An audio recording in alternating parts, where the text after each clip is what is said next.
All right, so we've got our video. Now it's time to do the final part, which is to send it to production.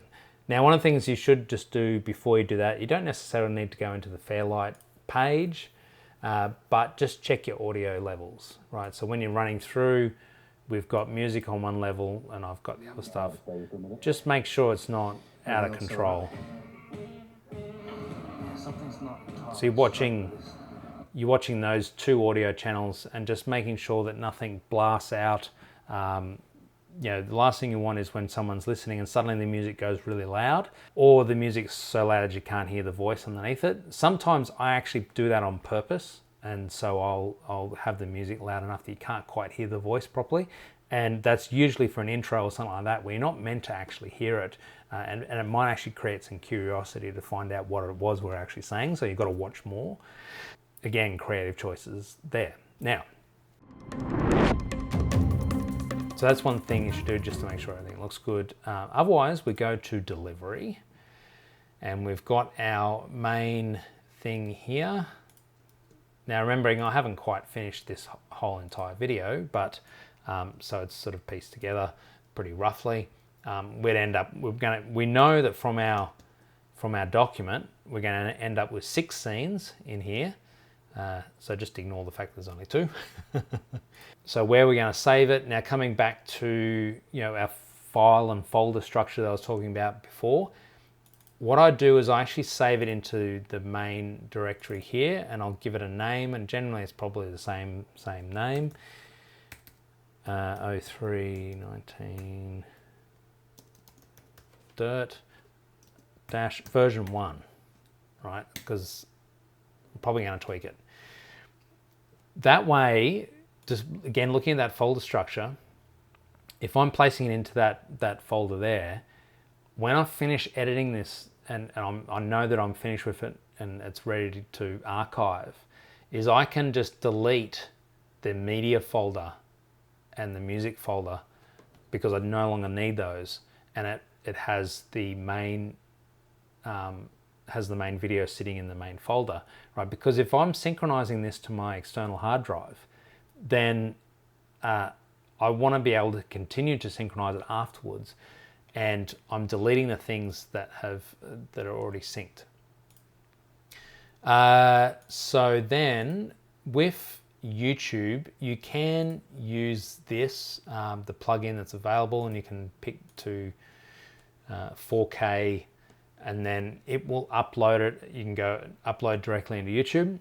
I've had mixed results with that. I actually tend to not do that because one, for some reason, it always just seems to fail on the upload. I don't know why. It just sometimes it did work for a little bit, and then it just every time I'd come in it'd say failed upload, and so I kind of got the shits with it.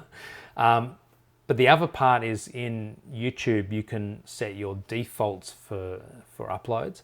And so what I tend to do is when I upload it, you've got an option there to use, copy the details from another video.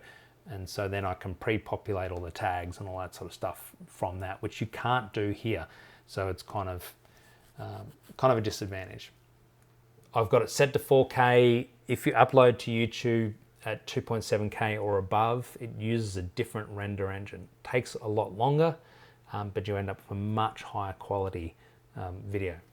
So everything else is I just leave it as is. So H.265, 4K, and then add to render, and off we go, and we'll render away. All right, so I'm just going to quickly render out just this little section. So we'll just let that happen. Now, while it's rendering, if you're using proxies, thing to remember is you don't need to do anything as far as switching back to the main files, both Premiere Pro, DaVinci, and so on. That's inherently what proxies do. When it goes to render, it will go back and use the original footage, not the proxied footage. All right, so that's then finished. Here's our file here. So I'm going to drop that into YouTube, and away we go. Now I love this option here, reuse details, so I can pick any of my previous videos, choose what I want to reuse, probably not the title, but everything else. Reuse that. And this will be, something awesome, clearly. Then, of course, I'm going to go through and I'm going to change that. Title. I want to come up with something. If you're not using TubeBuddy, I would highly recommend having a look at that. It's a great tool for not only finding tags, but also prompting, what title you're going to use. I generally look for a title, and it may be that there's particular keywords I'm going to use in the title based on what this is. So it might be like saying, Australian adventure riding, something like that, to include in the title. And then all of this is just, normal default text, but we want to try and include that there. Thumbnail, obviously we're going to upload our thumbnail that we've created based on our videos. Our playlist, select playlists, not made for kids. Again, I've copied from the other ones, all the tags are there, but then some of them are not going to be relevant. So I'll take out the ones that are not relevant and put in new ones that are. These are obviously just picking up stuff from the title, this what TubeBuddy does. Then of course I do want to come up with a nice big sentence, set some context, and then of course we want to set up our chapters. Chapters is really important for a couple of reasons. One, it apparently helps the algorithm know what's in there.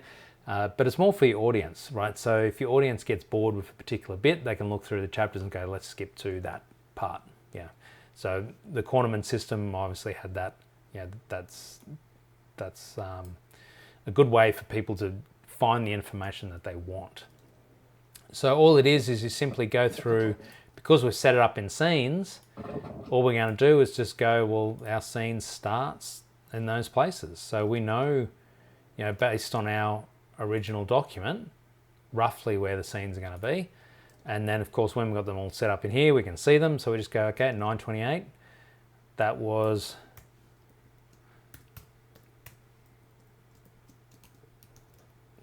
scene 3 or whatever it was. And obviously you wouldn't say scene 3, you'd say something more descriptive. And then you just go to the next one, go, okay, well, the next scene happened at 32 minutes into it. Obviously it's not going to work out that way, but that's how we can go through and create our scenes. So that's pretty straightforward. Monetization, totally up to you. Everything else is just pretty standard. But generally I will set it as unlisted initially, and that way I can share it with some people, get them to review it, see what it looks like, and then I can watch it as well up on a TV, on a mobile, and so on. Check it on all these other devices to make sure there's nothing significantly wrong. For example, if I'm check it on the mobile to make sure the text is not too small that you can't read it properly. Up on a TV, you're going to be able to see much greater detail. So again, checking to make sure I haven't sort of pushed the sharpening too much, done something in color that's sort of messed things up, that sort of stuff.